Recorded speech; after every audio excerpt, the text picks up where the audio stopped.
Hello guys, welcome back to the new video. और आज की इस वीडियो में हम लोग बात करेंगे जो न्यू इमिग्रेंट सैलरी लिस्ट आई है 4 अप्रैल से जो है सैलरी लिस्ट जो है ऑलमोस्ट 38,700 हो गई है, जो कि बहुत ज़्यादा डिफिकल्ट है फॉर इवन दो एम्प्लॉयर्स के लिए भी डिफिकल्ट है, बिकॉज जो उनका बजट होता है एनुअली, अब उनको भी अगर किसी को स्किल्ड वर्कर वीज़ा पे लेके आना है, ये सिर्फ एम्प्लॉय के लिए डिफिकल्ट नहीं हुआ, ये एम्प्लॉयर्स के लिए भी डिफिकल्ट हो गया। एक आर्टिकल जो पब्लिश हुआ था, मैंने कुछ दिन पहले ही रीड किया था कि जो एम्प्लॉय पहले ही स्ट्रगल कर रहे थे स्किल वर्कर्स को अपने कंपनी में एम्प्लॉय करने के लिए, क्योंकि एक तो यहाँ के लोग जो है इतने स्किल्ड नहीं होते, ऊपर से जो इंटरनेशनल कैंडिडेट होते हैं उनको हायरिंग करने के लिए प्रोसेस जो है बहुत डिफिकल्ट था। तो अब जो है सैलरी और ज़्यादा थ्रेशोल्ड बढ़ा दिया तो और भी ज़्यादा डिफिकल्ट हो गया है, क्योंकि ये दोनों तरफ से प्रोसेस फॉलो होता है। तो एम्प्लॉय की तरफ से तो डिफिकल्ट हुआ ही है, क्योंकि उनको सैलरी जो है अब बढ़ के मिलनी पड़ेगी, तब जाके you are eligible to get skilled worker.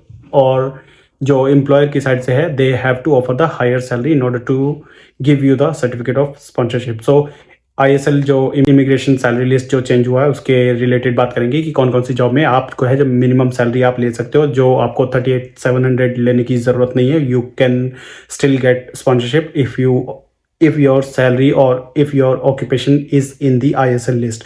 तो चलो मैं स्क्रीन पे लेके चलता हूँ कौन कौन सी जॉब जो है आईएसएल लिस्ट के अंदर है और आपको कितनी सैलरी उस ऑक्यूपेशन में अचीव करनी है। और एक और बात, अगर आपकी ऑक्यूपेशन जो है आईएसएल लिस्ट में नहीं आती है तो how you have to find that occupation, या तो कैसे आपको फाइंड करना है वो भी मैं प्रोसेस बता दूंगा। और इन दैट केस अगर आपकी जो ऑक्यूपेशन है उस आईएसएल में नहीं है तो आपको कितनी सैलरी अचीव करनी पड़ेगी। तो इन माय ओपिनियन आपको जो है फुल सैलरी अचीव करनी पड़ेगी, जो कि 38,700 है। बट अगर आप न्यू इमिग्रेंट के अंडर में आते हो, जो कि मोस्टली स्टूडेंट या mostly graduate will fall into that new immigrant rule, तो उसके अकॉर्डिंग भी आपको डिस्काउंट मिलेगा सैलरी में। बट हाँ, उस न्यू इमिग्रेंट के अकॉर्डिंग आपको जो है नंबर ऑफ ईयर्स जो यहाँ पे स्टे करने का पीरियड है वो थोड़ा सा कम हो जाएगा, because you are on your graduate visa, जो कि 2 साल का होता है। तो 2 साल आप मैक्सिमम उसमें रह सकते हो। मैक्सिमम 4 ईयर्स आप जो है सैलरी जो डिस्काउंटेड सैलरी है वो आप ले सकते हो। But after that you have to achieve that 38,700 salary. तो आई बिलीव कि वो डिफिकल्ट है, बट इतना इम्पॉसिबल नहीं है अचीव करना। तो चलो मैं आपको स्क्रीन पे लेके चलता हूँ और सारे जो है ऑक्यूपेशन जो है आईएसएल में जो है वो बताता हूँ, और कैसे वो भी बताता हूँ जो आपको अगर आईएसएल में ऑक्यूपेशन नहीं मिलता तो how you have to find your occupation. मैं आ गया हूँ यूके गवर्नमेंट की वेबसाइट पे, आप देख सकते हो होम ऑफिस, ऊपर यूआरएल देख सकते हो www.government.uk। तो आपको अगर कोई भी गाइडेंस कोई भी इन्फॉर्मेशन चाहिए तो भाई यूके गवर्नमेंट की website is the best source of information, जहाँ पे आपको सारी इन्फॉर्मेशन मिल जाएगी।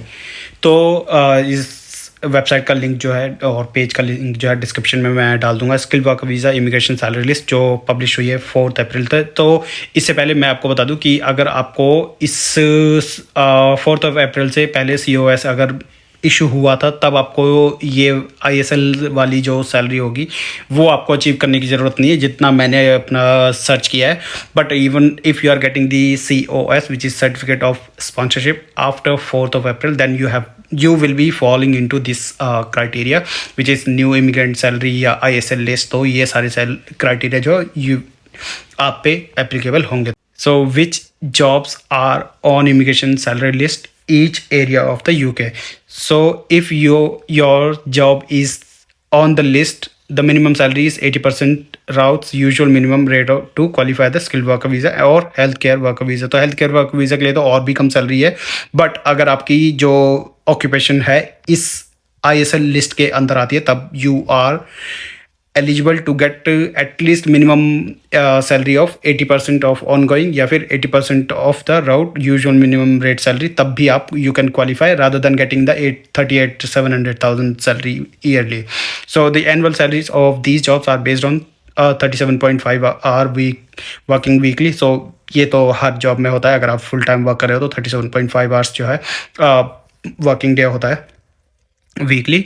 They must be prorated for other working patterns based on the weekly working hours stated by your employer. So if you do not know your code, you can search your job code in the CAS code. So if your occupation is not in this ISL list, so you have to click on this link. So let's click on this link, and before that let's check what occupation are in the ISL list. So you qualify for the lower rate if either you are applying for the healthcare work visa. अगर आप healthcare work visa के लिए apply कर रहे हो तब भी आप जो है लोअर रेट ऑफ सैलरी लेके भी स्किल्ड वर्कर वीज़ा ले सकते हो. You got your certificate of sponsorship before 4th April. अगर आपने पहले लिया है 4th of April से, still you are eligible to get a COS for the lower rate, and you got your certificate of sponsorship for the skilled work visa before 4th April and have continuously held one or more skilled visa since then. तो इसका मतलब भी आपको समझ आ गया होगा. सो occupation code यहाँ पे देख लो, लेफ्ट हैंड साइड पे जॉब टाइप्स देख लो, immigration salary list, areas of the UK which qualified. तो स्कॉटलैंड वाला मैं स्किप कर दे रहा हूँ, बाकी आप खुद से जाके देख लेना. तो chemical list, biological scientist all जो कि UK वाइड है, उनकी सैलरी इतनी होनी चाहिए. और जो राइट साइड में आप देखोगे तो ये जितने भी ऑक्यूपेशन कोड है जो लेफ्ट साइड में है, और जो स्टैंडर्ड रेट है प्लस में लोअर रेट. तो स्टैंडर्ड रेट के बाद लोअर रेट वाली जो सैलरी है वो भी अगर आप अचीव करते हो तब भी आप जो है सर्टिफिकेट ऑफ स्पॉन्सरशिप या जो की स्पॉन्सरशिप जॉब लेने के लिए एलिजिबल हो. तो biological all scientist job, social and humanities scientist job देख लो, कितनी कम सैलरी में भी आप जो है 25,000 पाउंड पर 20,000 पाउंड और 200 जो है आपको ईयरली सैलरी अचीव करनी है. और वो आई डोंट थिंक सो कि बहुत ज़्यादा मुश्किल है. Graphic and multimedia designers all jobs, तो लेबोरेटरी टेक्नीशियंस, फिर है pharmaceutical technical jobs, artist all job, and dancers choreographers. तो इनको देखो कितनी कम सैलरी अचीव करनी है, 23,200 believe. So musical only skilled.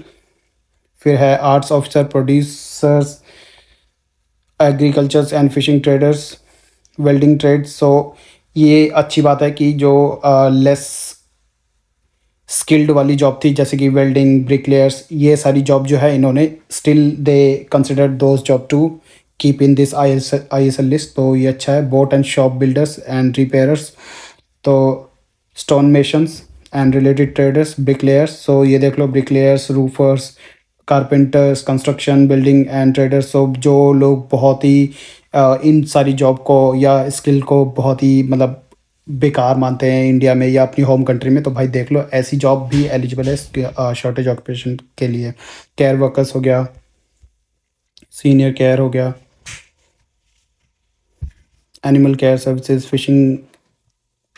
तो ये सारी जॉब जो है शॉर्टेज ऑक्यूपेशन के लिए एलिजिबल है. फिर अब हम ऊपर आते हैं देखने के लिए कि जो आपकी अगर ऑक्यूपेशन इसमें नहीं है तो आपको कैसे सर्च करना है. तो इस वाले पेज पे आपको क्लिक करना है और यहाँ पे देखो बहुत सारे कोड जो है आपको मिल जाएंगे. इन केस सपोज करो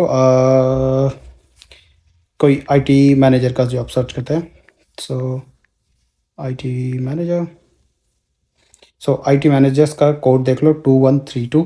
इस कोड को ले जाके अगर आप ISL लिस्ट में नहीं है तो आप यहाँ पे जाके चेक कर सकते हो कि कितनी सैलरी वगैरह आपको अचीव करनी है. और जो भी ISL में अगर नहीं है तो वो आपको यहाँ पे जॉब सर्च करना है और उनमें जो सैलरी है आई बिलीव सो, ये I might be wrong but I believe so कि आपको जो है मिनिमम जो थ्रेशोल्ड है 38,700 का वो आपको अचीव करना पड़ेगा क्योंकि ISL में नहीं है.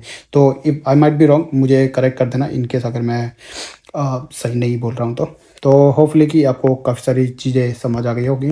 और आप सब्सक्राइब जरूर कर देना चैनल को और वीडियो को लाइक कर देना. मिलते हैं किसी वीडियो में, तब तक के लिए टाटा बाय बाय.